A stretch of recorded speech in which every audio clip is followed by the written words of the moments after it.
Hello and welcome back. I'm painting a Chaos Terminator in the style and the color theme of what are they called? Deathguards. And as I don't have any deathguard green, I'm currently mixing together three different paints. One of them being warg green, and then for the darker tan, I'm using XV88. Yep, there's the dark tan. Yep, slap that in. You know, you wanna have it one part warg green, one part XV88, and then another part. How do you pronounce it? Morghast bone? Hang on a minute. Morghast bone. The nice light cream to bring it up. Bring the brightness up a little bit. Alright.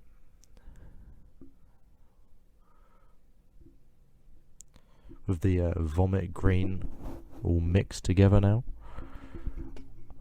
All you gotta do is paint it, do the whole base coat in this vomit green. It doesn't matter about going over anything, cause it's a nice light colour. Most of the other palette is fairly dark, and really smooth transition into fast forwarding.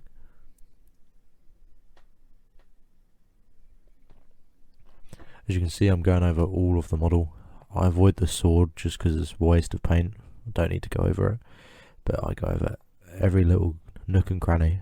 And there it is up close, fully base coated.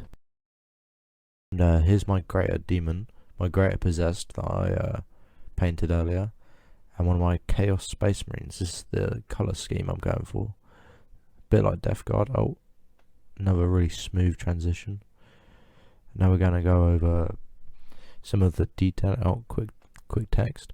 Going over some of the detailing in brass. So like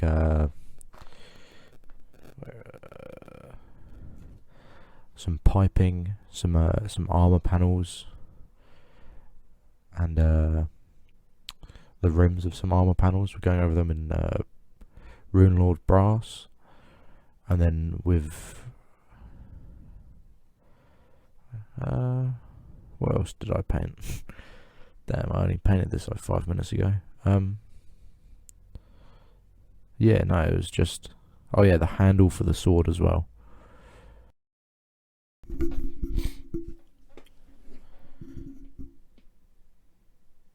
I also used Runefang steel to do the chainmail, some gun parts, and some of the bolts. Just to add variation to the bolts to show it's weathered, and bolts may have been mismatched, just to replace the things in the bolts in the armor, because obviously they're chaos.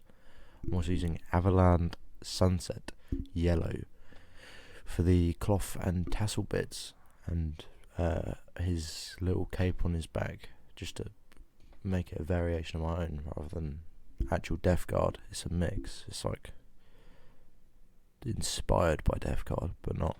It's my own. I also launched it off the stand. Didn't mean to do that. And this is it so far with the yellow, the Runefang steel, and the brass. I'm going over it with some lead belcher now to do the other bolts. The sword, the actual blade of the sword.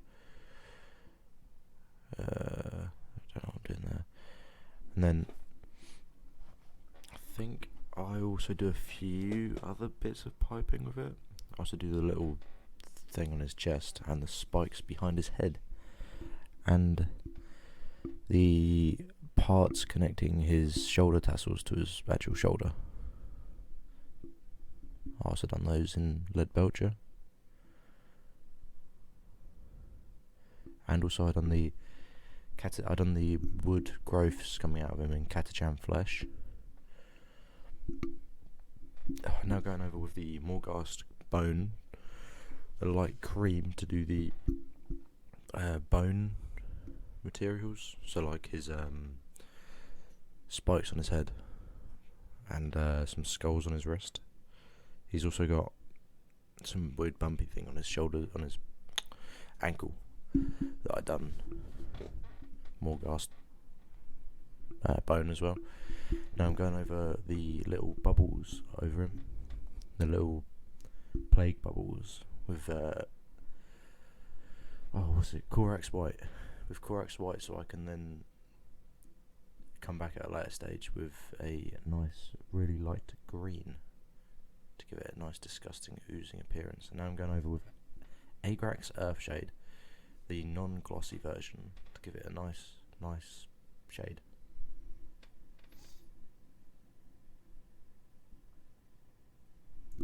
This is it so far with the shade on. I try to avoid the bubbles, but covered everything else. All the white parts I try to avoid with the shade. Here comes the M&M cup, holding an extremely milky coffee because I slipped when pouring the milk. Now I'm going over the white with Tesseract Glow, and then I'm still doing the Tesseract Glow. This stuff does run quite a bit, so some got on his foot and I had to wipe it up with a dry brush, but that's the first coat. Forgot to film the second coat, but the first coat looks alright. The second coat made it more of a darker green, but that is it so far. All I've got to do is a dry brush on the base and touch up a few areas.